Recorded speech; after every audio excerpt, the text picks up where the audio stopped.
गुरु से शेष करे चतुराई, सेवाहीन नरक में जाई। ओह, जो गुरु जी के सामने चतुरता करता है, छल कपट करता है, उसकी जो सेवा है यानी वो पूजा समाप्त हो जाती है, धन भक्ति का, और कहते हो वो नरक में जाई, नरक में डाल दिया जाता है।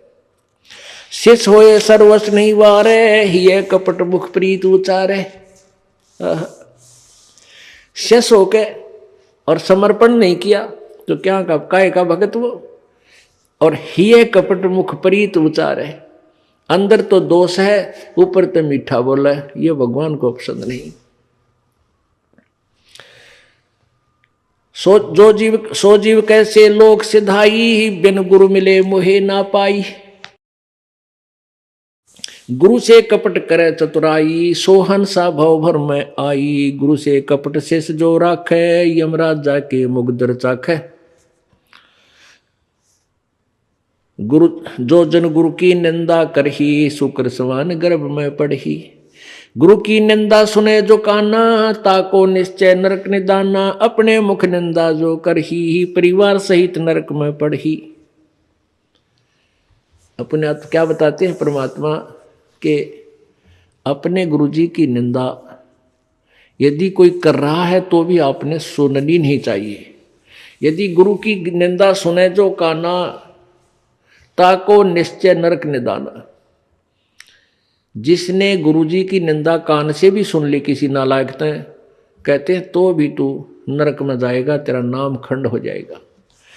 अब यहां समस्या एक आती है कि जैसे कोई व्यक्ति है निकम्मा, वो बुराई कर रहा है गुरुजी की, आप बैठे हो, ट्रेन में बैठे हो, बस में बैठे हो, या कहीं ऐसे स्थल पर बैठे हो, और वो चलो ऐसे वैसे स्थान पर हो तो उठ कर चला जा, आदमी इतना तो कर ही सकता है। लेकिन बस में बैठे हैं, ट्रेन में बैठे हैं, काफ़ी लंबा सफ़र है, और वो कोई निंदा कर रहा है और आप सुन रहे हो, तो आपके मन में शंका होगी कि मेरा तो नाम खंड हो जाएगा। नहीं होगा।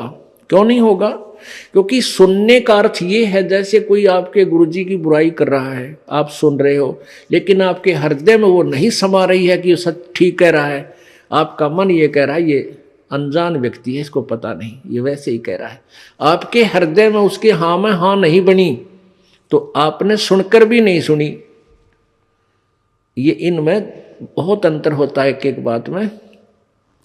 और यदि आप उसके कहने से आपके हृदय में ऐसा आ गया कि हो सकता है हमारे गुरुजी ने ऐसा गलत काम कर ही दिया हो, तो आपने सुन ली, वो सुन ली, और आपके मन में स्वप्न में भी नहीं आए कि ये जो कह रहा सच्ची हो सकती है, तो आपने नहीं सुनी, तो आपको दोष नहीं। गुरु की निंदा सुने जो काना, ताको निश्चय नरक निदाना। अपने मुख निंदा जो करही, परिवार सहित नरक में पढ़ही। गुरु को तजय भजय जो आना, ताक पशुआ को फोकट ज्ञाना। ओए होए, अपने गुरु को छोड़कर और दूसरे में आस्था बनाता है।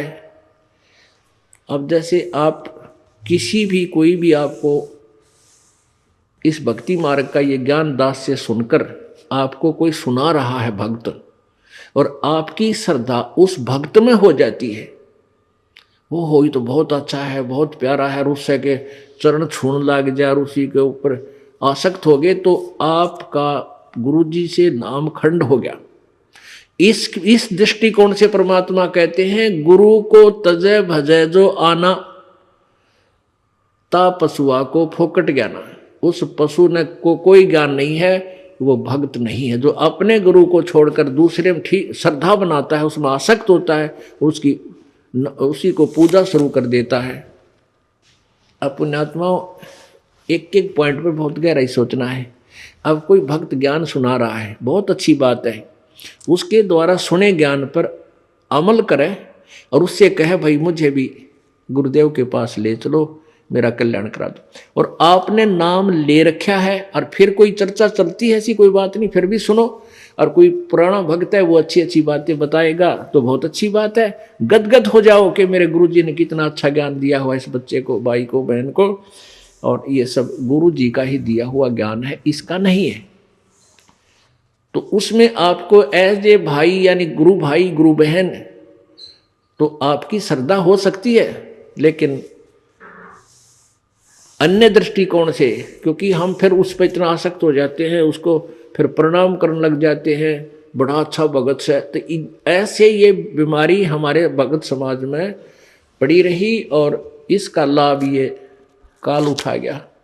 जैसे कमाल था, कमाल वो मुर्दा जिंदा किया था प्रभु ने। एक दरिया में बहता हुआ एक मुर्दा शव जा रहा था 12-13 वर्ष के बालक का, और एक शेख तकी था सिकंदर लोधी, दिल्ली के बादशाह का धार्मिक पीर।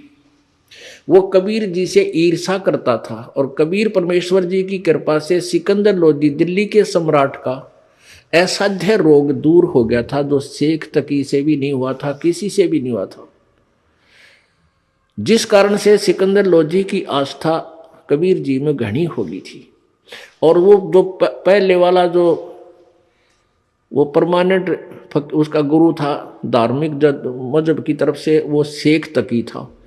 तो उस शेख तकी ने जब देखा कि कबीर जी में, मेरे सम्राट की, मेरे शिष्य की कबीर जी में ज़्यादा श्रद्धा हो गई है, तो ईर्षा करने लग गया कबीर जी से।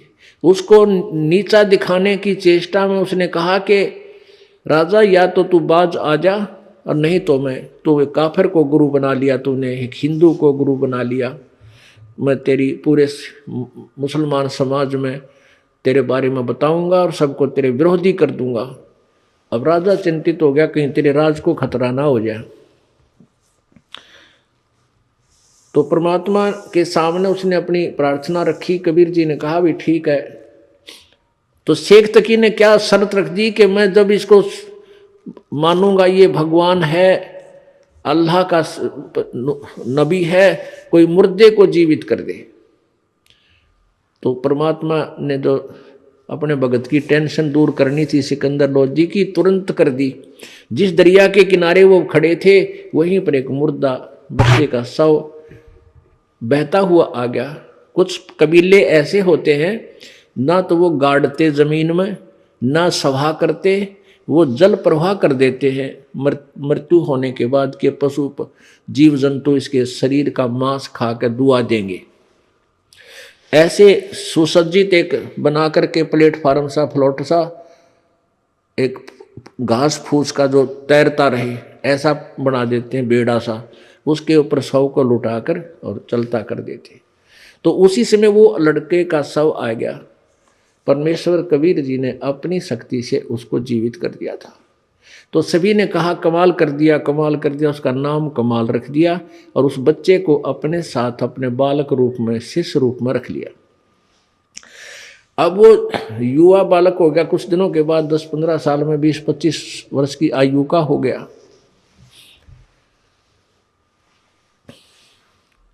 तो वो परमात्मा से ज्ञान सुनकर, कबीर जी का ज्ञान सुनकर, वो भी ज्ञान औरों को सुनाने लग गया। जैसे बताते हैं भक्त, आप भी बताते हो और भी बताते हैं। अब जवान लड़का था, अच्छी आवाज थी, बढ़िया गला था, परमात्मा की वाणी गा गा के इतने सुरीले ढंग से सुनावे। तो जो परमात्मा कबीर जी के शिष्य थे वो 64 लाख, उनमें से बहुत सारे कमाल जी के ऊपर आसक्त हो गए। ओहो कमाल, तो भाई कमाल है, तेरा नाम भी कमाल, तेरा काम भी कमाल, और भाई तो गुरु जी से भी बढ़कर हो गया। ओहो आप तो गुरु जी से भी अच्छी जो है ना ज्ञान सुनाते हो। अब इस बात से वो कमाल फूल गया, वो यानी उसमें अभिमान छा गया। और कबीर जी परमात्मा उसको बार बार धिक्कारते थे, उसको धमकाते थे कि निकम्मे तू अपना कर्म बना ले और प्रभु मत बनाए। लेकिन ये प्रभुता की भूख इतनी बुरी होती है, जीव नरक जाना स्वीकार कर लेगा, प्रभुता छूटे नहीं। कहते हैं राज तजना सहज है, सहज त्रिया का नेह, और मान बढ़ाई ईर्षा दुर्लभ तजनाई। और जब तक ये नहीं तजे जाएंगे इतना भगवान नहीं मिले। तो हम निकले भगवान के लिए, हमें पता है मनुष्य जीवन मिला भगवान प्राप्ति के लिए, और फिर उसमें कोई वस्तु बाधा उसने फेंक दे तुरंत तोड़ के, उसको एक तरफ फेंके तो भगवान मिला। लेकिन उस कमाल ने परमात्मा के आदेश का पालन किया नहीं, तो प्रभु ने उसको धमका दिया। वो वहां से निकल कर परमात्मा से रुष्ट होकर, अक्षुब्ध होकर, खिन्न होकर के वहां से निकल गया और जाके कहीं दूर देश स्थान पर रहने लगा, जहाँ के वो नालायक भक्त गुरुजी के शिष्य उसको चाहते थे, वहीं चला गया, वहां रहने लग गया। अब वहां रहा, उसने एक छोटा सा आश्रम बना लिया। अब पुण्यात्मा, समर्थ जो कार्य करता है कोई जीव नहीं कर सकता। जैसा कल उदाहरण दिया था कि जैसे वायु बहुत लंबी चौड़ी है, बहुत ज़्यादा था है, और उसमें से एक टायर में पंप से हवा भर भी ली, वो टायर ट्यूब में टायर में डालकर ट्रक में डाल दिया, ठीक है, वो काफ़ी सहयोगी होगी वह हवा उसको, लेकिन वो तो सीमित है। ऐसे ही किसी भक्त ने, उस कमाल ने परमात्मा की कुछ दिन सेवा करके, दोनों नाम दिया, उसकी भक्ति करके कुछ शक्ति अवश्य होगी थी, लेकिन वो जीव ही था। और वो अनजान भक्त जो परमात्मा के शिष्य थे कबीर जी के, उस पर आसक्त हो गए। तो यहाँ बताते हैं, गुरु को तजय भजय जो आना ता पशुआ को फोकट गया ना। जब कबीर खुद बालक बैठे और उस वो कमाल के टिंडे देगा उन्हें, कमाल की बात। यहीं से हम गिरते, सतर गिरता गिरता यहाँ आ लिए। हम सतलोक में इसी तरह गिरे थे। हम अपने भगवान को छोड़कर, परमेश्वर कबीर जी सत्य पुरुष को, और ये ज्योति निरंजन काल वहाँ तपस्या कर रहा था, एक टांग पर खड़ा होकर। हमने अपने भगवान से हृदय हटा के इसमें लगा लिया, और इसका फल यो मिला, आज गधे कुत्ते सूअर 84 लाख योनियों में कितना कष्ट उठा रहे हम, और फिर दोहरा रहे हैं, क्योंकि ज्ञान नहीं हमने। तो उसने क्या किया, कमाल ने, वहां रहने लगा। अब जो भक्त परमात्मा के पास आते थे उनको सुख होया करता खूब। अब वो चेले बन गए कमाल के। अब 5-4 वर्ष तो उनके काम ठीक चले, क्योंकि जो हैंडपंप से पानी उन्होंने ले लिया था, वो जब तक चला उनकी पुण्य कमाई, तब तक तो वो दुखी हुए नहीं।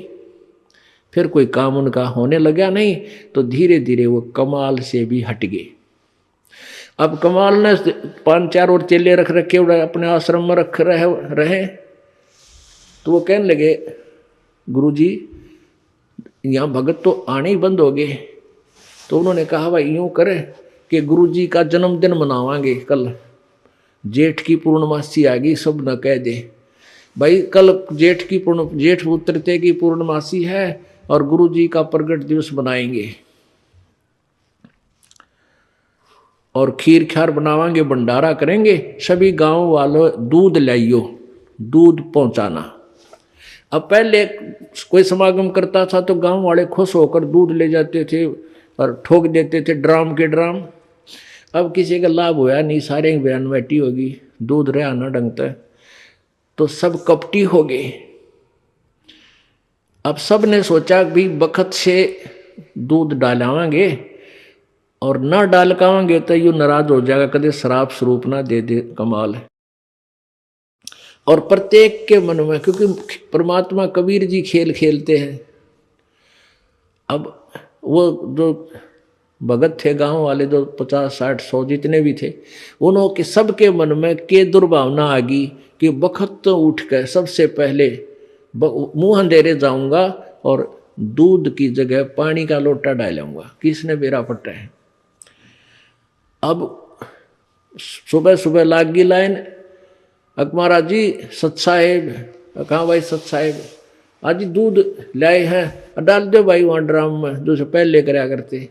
अब कपड़ा उठावें और पानी तरड़ा डालें, गुरु जी ने, महाराज जी ने पता लग जाएगा, हाँ डाल रहा है कुछ, दूध डाल गया।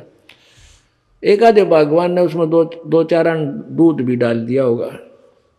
कमाल बोला, भाई आता दूध बहुत आ गया, और बच्चों खीर बना लो। अब वो लगे खीर बनाने, वो ड्राम पानी का भरा, थोड़ा बहुत दूध उसमें कितना गिर गया को भगवान। तो कहने लगे, गुरुजी तो सारा पानी का फुल भरा है। कमाल बोला, झूठ बोलो, देखा जाएगा सारा पानी का भरा, किसकी खीर बनी थी।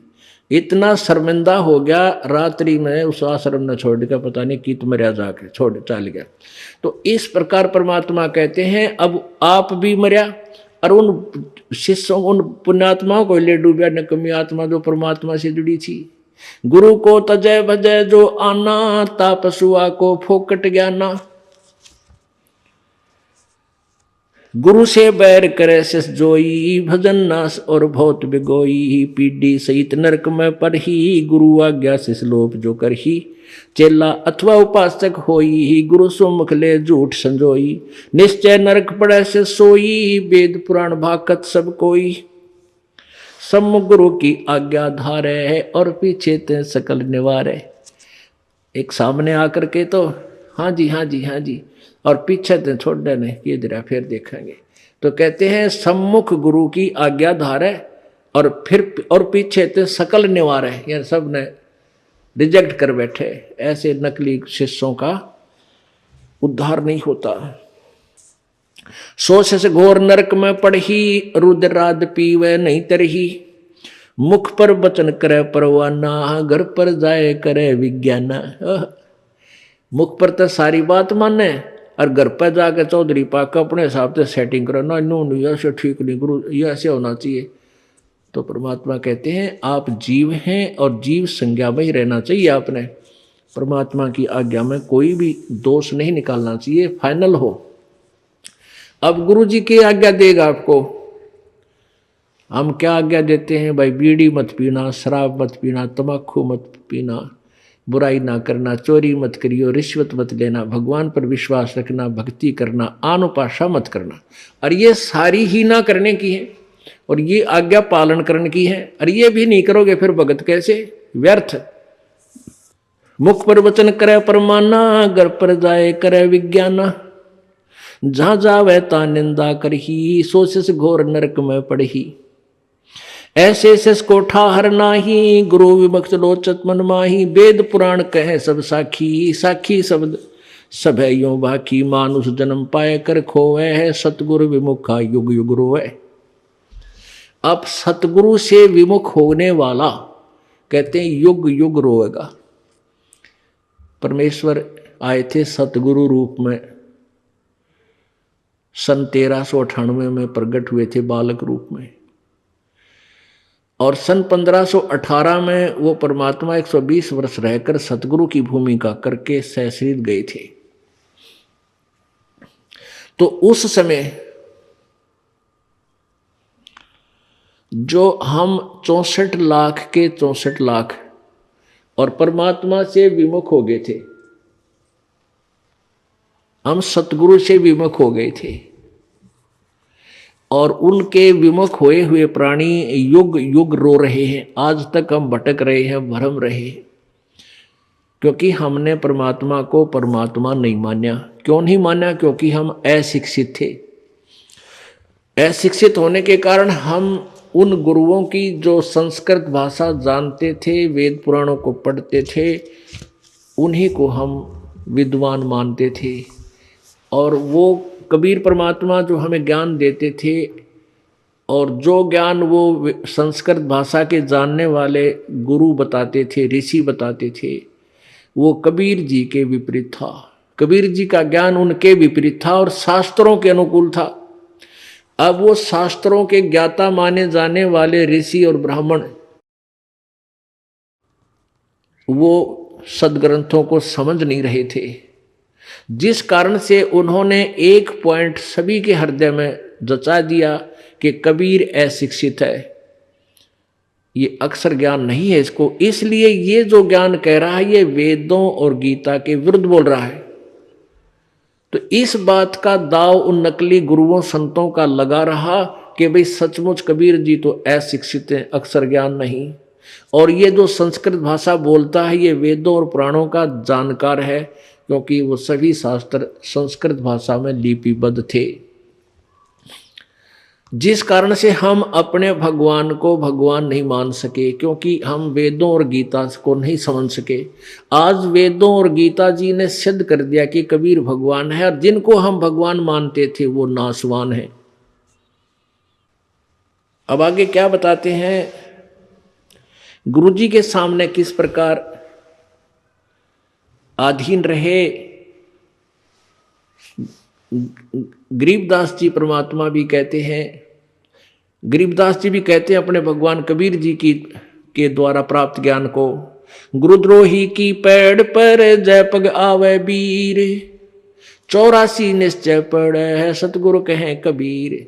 जो गुरु जी का विरोधी हो जाता है, गुरुद्रोही बन जाता है, जो नाम त्याग जाता है, फिर अपने ढंग से बकवाद करता है, गुरु जी की निंदा करता है, वो गुरुद्रोही कहलाता है। और उसका फिर आपने संग नहीं करना, उसके साथ बात भी नहीं करनी चाहिए।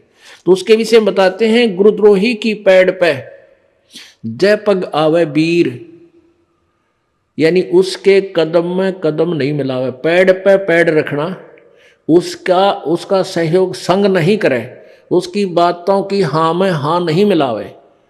तो कहते हैं गुरुद्रोही की पैड़ पे जय पग आवे बीर, 84 निश्चय पड़े सतगुरु कहें कबीर। अब कहते हैं दो कर जोड़ गुरु के आगे, करबो विनती चरना लागे, अति शीतल बोले सब बहना, मिटे सकल कपट के बहना। हे गुरु तुम हो दीन दयाला, मैं हूं दीन करो प्रतिपाला, बंदी छोड़ मैं अति अनाथा, बहुत जल बूढ़त पकड़ो हाथा।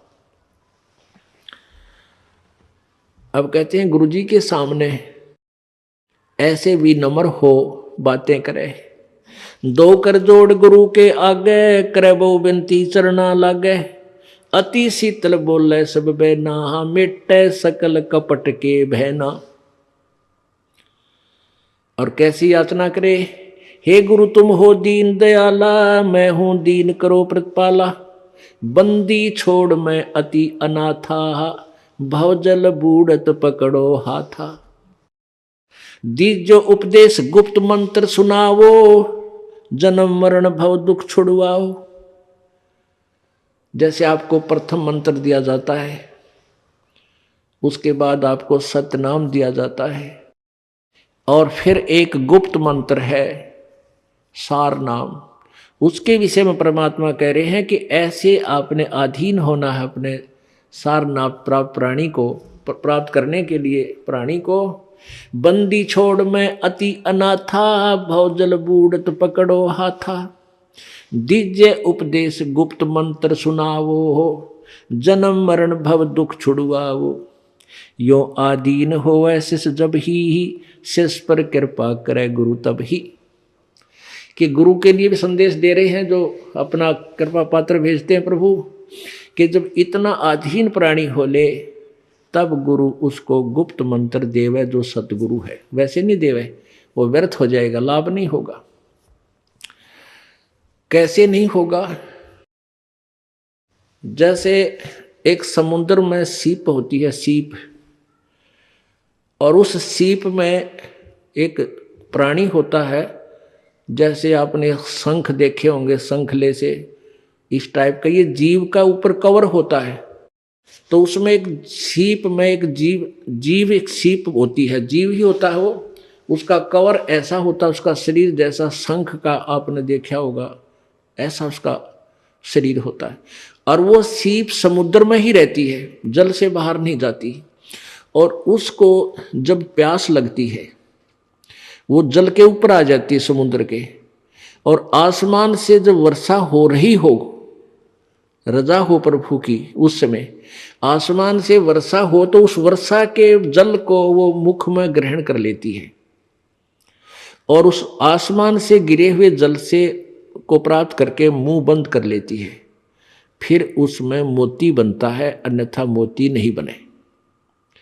अब जब उस सीप का मुंह बंद हो और वो जमीन समुद्र के ऊपर तैर रही हो, चाहे कहते हैं सारा सामान बरस जा, मोती नहीं बन सकता।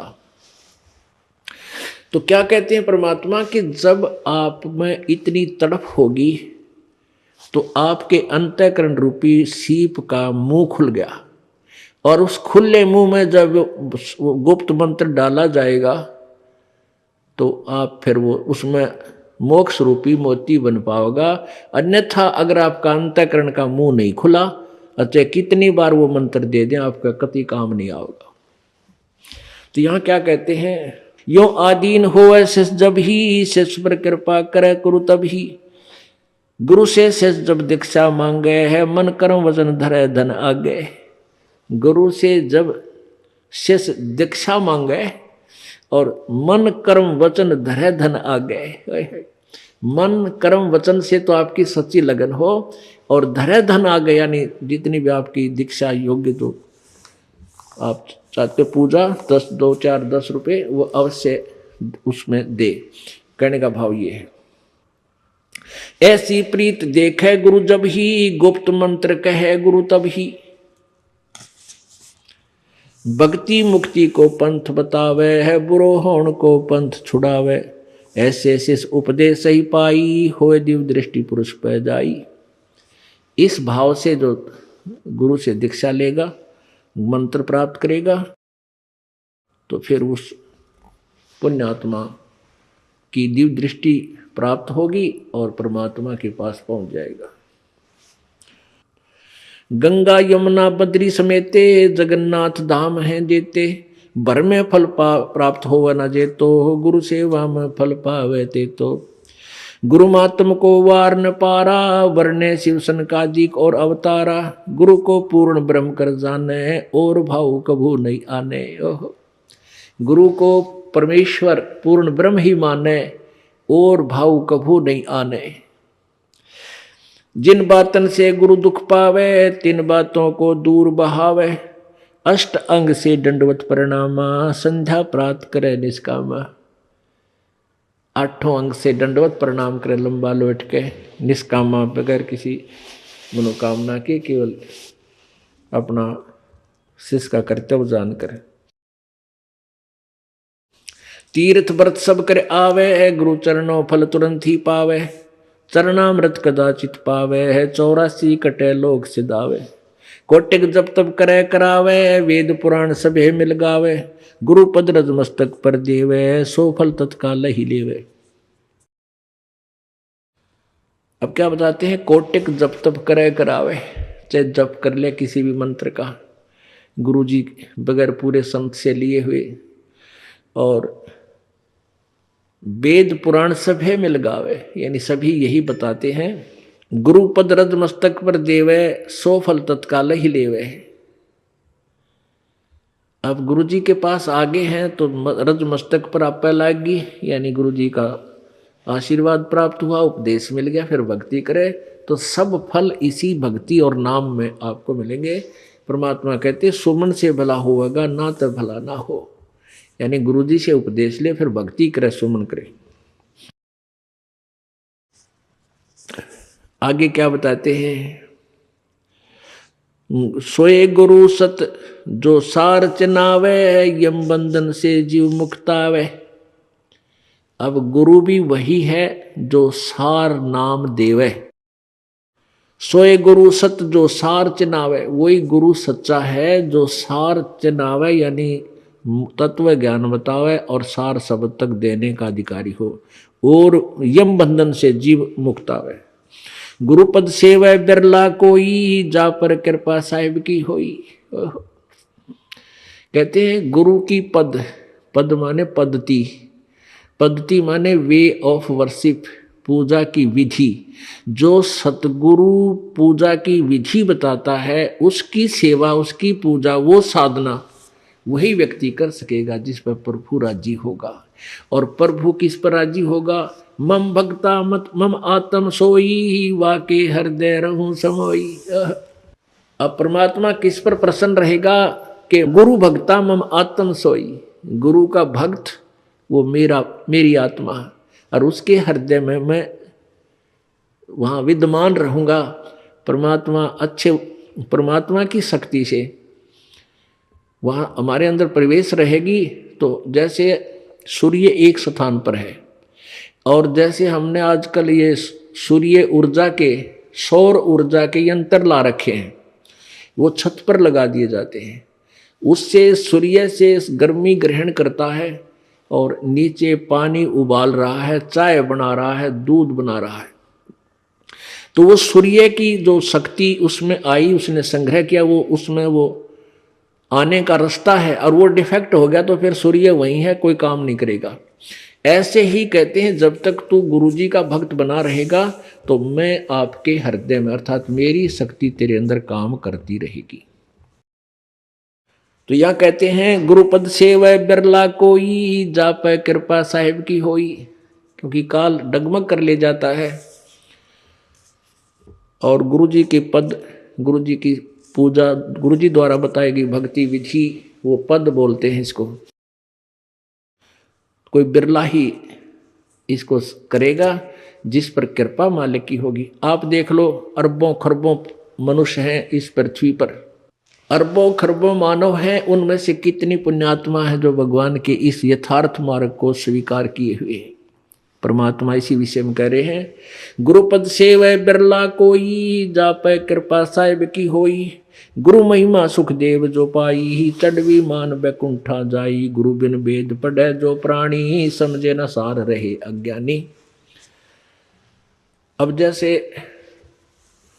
कहते हैं गुरु गुरु में भेद है, गुरु गुरु में भाव, सोए गुरु सराइये, जो सार शब्द लखावे दाओ। अब जैसे सुखदेव जैसों ने भी गुरु बनाए, राजा जनक को गुरु बनाया। राजा जनक केवल स्वर्ग तक जाने पहुंचाने वाले ही टिकट बना सकता था, और वो सुखदेव ऋषि ने बनवाली स्वर्ग तक चला गया, वो भी गुरु के बिना नहीं जा सका।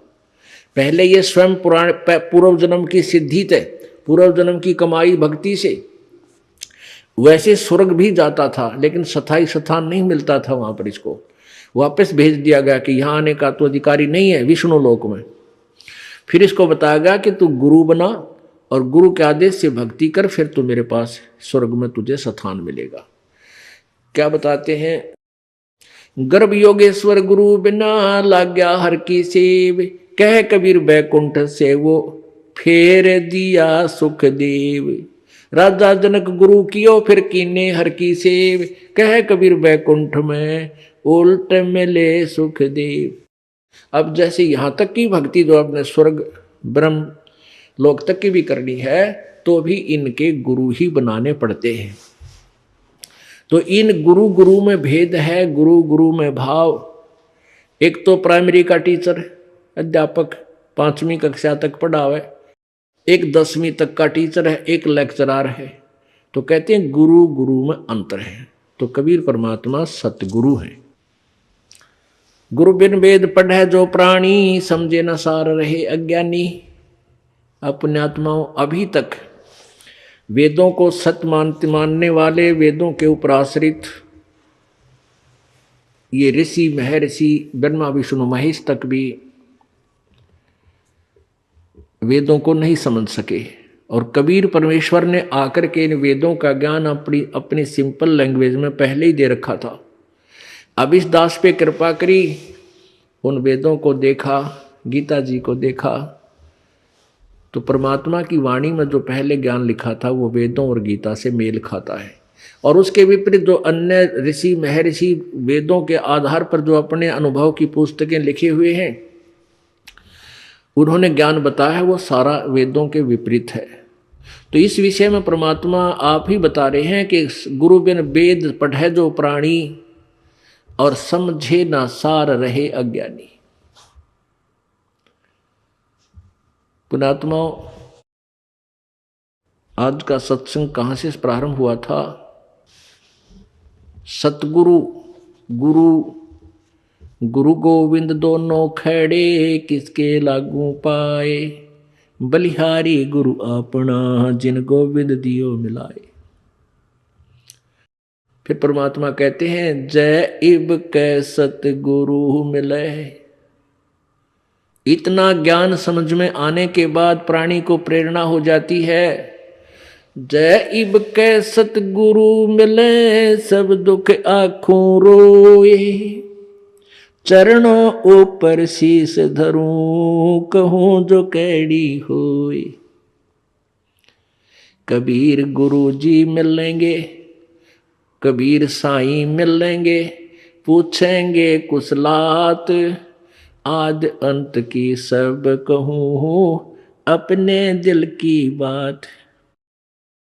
अब गुरु जी के सामने आप जाते हो, आपके हृदय में जैसी भी भावना, जो प्रेरणा होती है, वो अंतर्यामी परमात्मा यानी प्रभु सब समझ जाता है।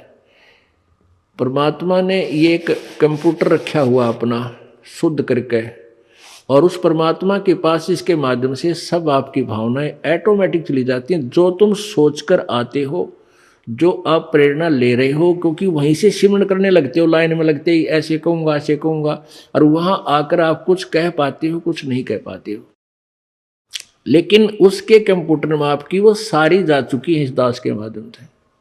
तो इस प्रकार परमात्मा कहते हैं कि तुम जाकर के गुरु के चरणों में शीश रखते हो, आपकी आत्मा गदगद हो जाती है। आपके अंदर की जो भी फीड था वो मैटर मालिक के पास पहुंच गया, वो अंतर्यामी है। आप क्या चाहते हो, आपको क्या कष्ट है। तो यहाँ परमात्मा कह रहे हैं कि कबीर साईं मिल लेंगे पूछेंगे कुशलात, आदि अंत की सब कहूँ अपने दिल की बात। तो आपने मुख्य तौर पर क्या कहना है कि गुरुजी तुम ना भूलियो, चाहे लाख लोग मिल जाए। ये परमात्मा हमसे दृष्टि मत हटाना, चाहे आपके लाखों से सो जाए। आपको तो हमारे जैसे बहुत मिल जाएंगे शिष्य, लेकिन आप जैसे सतगुरु हमको नहीं मिल सकते। गुरुजी तुम ना भूलियो, चाहे लाख लोग मिल जाए, हमसे तुमको बहुत है पर तुमसे हमको नहीं। बोलो सतगुरुदेव।